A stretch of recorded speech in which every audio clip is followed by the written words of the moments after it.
Hello, I'm reading Evie, and today I want to talk about The Ghost of Halloween Past by Bobbi Holmes, which is book 5 of the Haunting Danielle series that I'm on.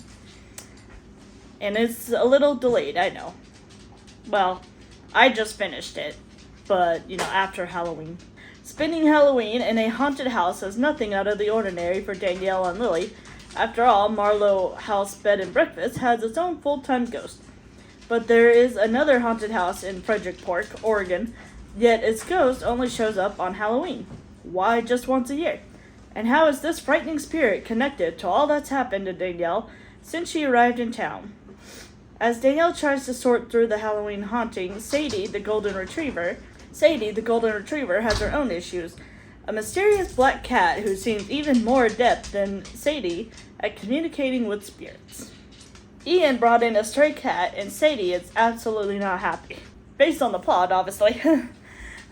Sadie is just not having it. Her human is holding a kitten. She is not about that. No. She is not a happy pup. Danny says she thought about getting a cat, and Sadie just glared at her. It was like, no.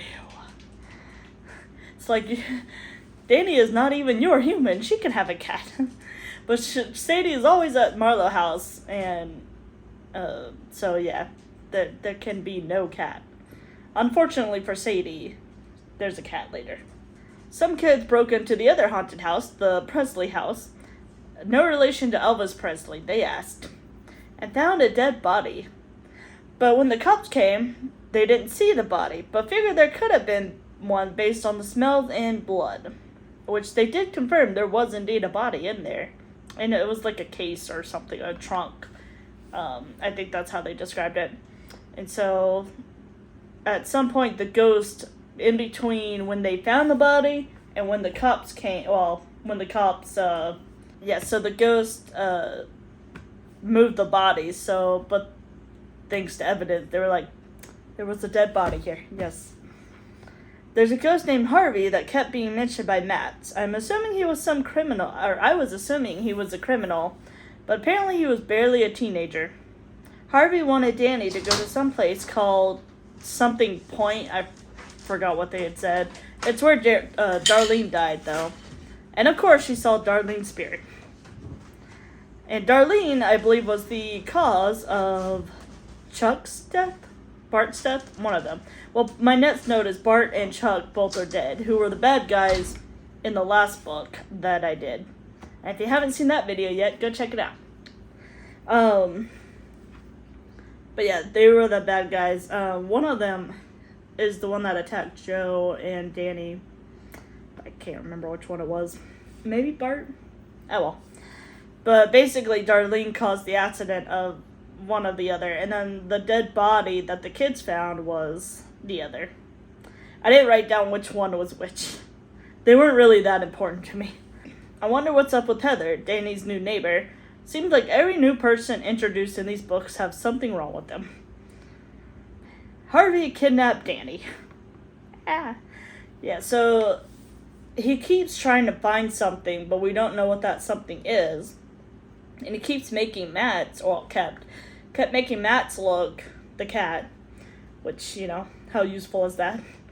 Corey, you look so cute. Eventually Matt got sick of it and he ran off, escaped to Danny's, and is now Danny's cat.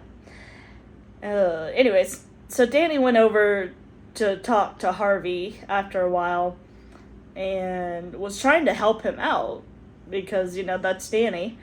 And he wouldn't tell her what it was. I don't know if that was just the ghost thing. Maybe he didn't know. I don't know. But anyways, he basically was like, here, go look in the basement. And then slammed the door shut behind her. And locked her in. Danny also left her phone at home. Who even did that in 2014? I'm kidding. I'm sure it was pretty common. Oh my god. You're a single woman. You need your phone. Whatever. Lily went to the police to report Danny's missing, but Joe didn't do anything. Joe. Surprisingly, Brian helped her out because of Danny helping him out in the last book. What an unlikely ally. which he couldn't do much, but he tried. He did his best. Heather has a key to the Presley house. Interesting. Heather was in the beginning saying that she was in town because she had just gotten an inheritance, so suspicious. She's actually the great-granddaughter of Harvey's murderer. The twins. Oh, so there was it was a group of boys. It was the twins and Harvey. They were friends until the twins' dad killed Harvey. I don't remember why, actually. I think really for no good reason other than he was there and they didn't like him. So the parent didn't like him, the dad. And I think the dad was a drunk.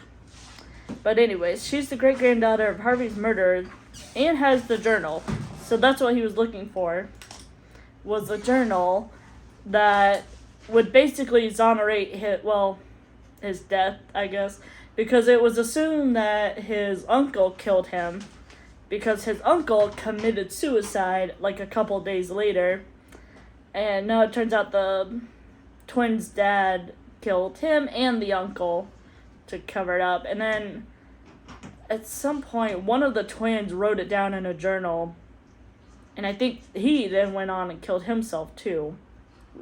For real though, unlike the uncle. And so yeah, they got the journal finally. And it was clear. It's basically kind of like the first one. Marlow basically let everyone know he was murdered, didn't commit suicide. Basically the same premise.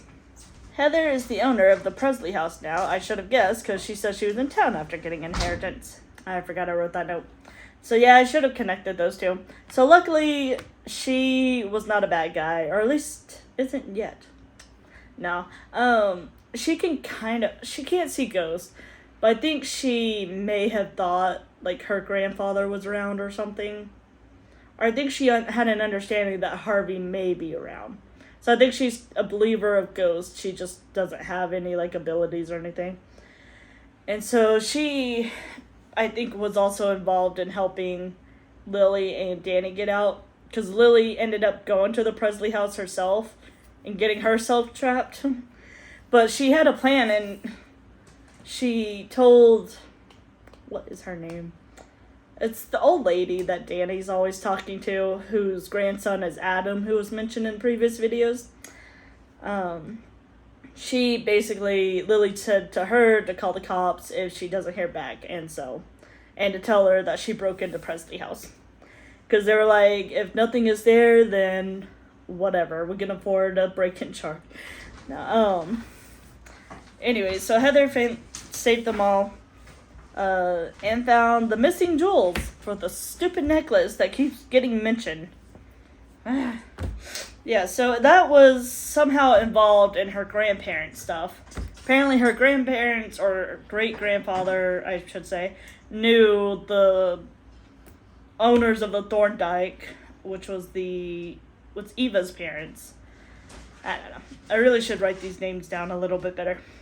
But it happened, like, so quickly. It was in, like, one sentence. And I was just like, what'd you say? But, whatever. She found the necklace. All's well. Or she found the real gems. Not the necklace, obviously, because Danny has it. But, well. Anyways, those are my notes on Halloween's Past. The Ghost of Halloween Past. Sorry, I had to see what it was. It was a good book. I liked it.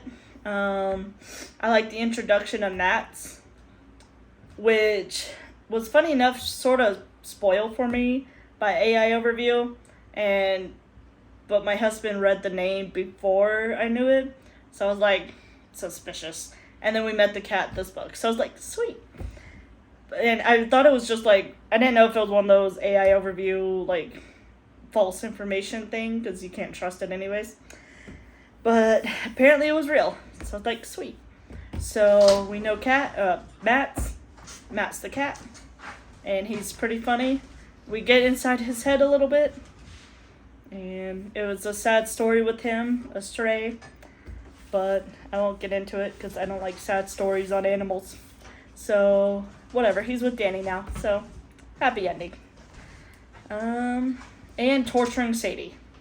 Sadie does not like Mats, and Mats does not like Sadie. Go figure, cat and dog. Oh well. Let me know if you read it and what you thought. Thank you, bye.